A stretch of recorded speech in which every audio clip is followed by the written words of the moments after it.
Right guys, new location. We've seen the FTX DR8 on the grass in the wet, very good, 50 mile an hour, blah blah blah. Now is its real test at the pump track. As you can see, if you look around, it's been neglected. It's growing grass, but that's because it's all been shut off the park. Don't know why. So if we get kicked off. But anyway, enough waffle, let's get on and see what this can do.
Baseline gonna make man shut up.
Baseline gonna make man shatter.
There you go, guys.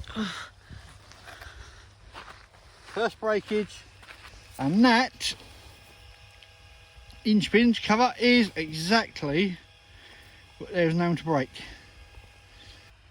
Game over, because I don't want to risk ruining it for that little bit that I've got coming.